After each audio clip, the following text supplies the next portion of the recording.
Gaatses Gig. Als entertainer in hart en nieren weet Gaatse Bosma iedereen wekelijks te vermaken met de Gig van Gaatse. Geweldig. Het went nooit, ja. Het went nooit. Nee, nooit. Het went nooit. Ik ga juist er in een slushpuppy zitten. Dat zal ik nou even vertellen. Ik zal een foto mee, maar dat is gewoon... Ik wie Sapaan is, dat gewoon biensketten. Brainfreeze. Ja. Maar je 14 dagen alleen nog wat denken, of net? Wie dat? Ja. Heb je van de eerste in een slushpuppy zitten? Ja. Mijn eerste ervaring met een slushpuppy. Dat heb ik goed verdiend voor toen heel nietig over dit wat het weer. Oh, geweldig. In die goed bang maken, net te drinken dat spul, want dat was veel te in de holle. In de holle, ja, daar had iets met de hersenen of zo. Hoe dat helemaal zit, weet ik net. Dat slagen mij net. Bij die wop een keer, hé. Maar ik leef elke 12 verschillende werelden. En ik denk, daar vertel ik gewoon even over. De reinstateur, hoe dat al je inhoudt. Nou, ik ben dus reinstateur. Ja, en ik denk, wat maak ik hoor? Dus ik denk, ik ben mijn reinstateur. En ik hier... Nee, zo ziet het.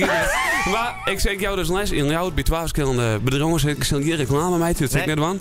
Maar onderwijs in de auto, dan kom je van alles tegen natuurlijk. En dan maak je het ook al. En ik heb een spoedcursus en ga ik dan echt worden. Ja, het is 14 dagen met één persoon in de auto.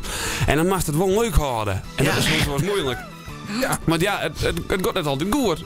Nee. En dan zeg ik even de situatie verteld, die toen ik vertelde, vind ik zelf geinig geweldig natuurlijk. We kwamen, ja, ik kon even staan. We kwamen op een spoedcursus en in de eerste weekend ik kwam op een voetgangersoversteekplaats. Nou ja, Sint-Brempad, ik kwam van Sao. En dat famke, dat hoeft net echt de intentie om te stoppen. En die denkt van, nou ja, ik hou gas, dan kan ik mooi van die voetganger deel. Maar ja, je moet net een stapje inhouden. Je moet er niet in, maar die voetganger moet terugstappen gaan. En die man komt erom, die rand hier de voetstukken.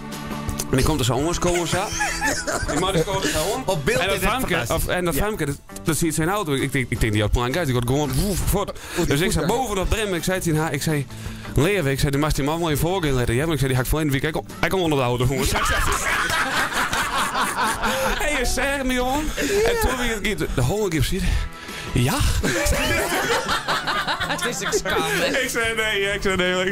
Nou, en toen ging een momentje door en die ziet gewoon de goel in de auto.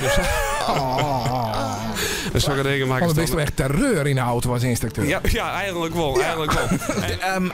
Is het nou exact dat mensen het al weten dat Gaatse Bosma rijinstructeur is? Dat heel soort mensen nog net. Dan denk ik, vertel het even. Want dan ga je smekelen en easy. Nee, dat maakt het niks uit. Oh. Maar ik bedoel... dat maakt het niks uit. Misschien maar ik denk heel veel aan het denken van, hij is jong en wat voor de nijs dan bieden gaan. Nou, de rijinstructeur dus. Dat is echt geweldig. Dat is echt, ik kan elke niet onbevelen. Dat is echt zo mooi. Maar mij soort hysterisch wezen weer die in de auto. Ja. Ik zou het net kennen, denk ik, hè? Zoals ik het was mal onderwijs. Soms mag ik even serieus wezen. En dan mag ik wel eens even op een beul gaan, om zo maar te zeggen. Wat zei ze dan? Nou ja, dan snakken we dashboard om en zo. RTV NOF. Zomerradio.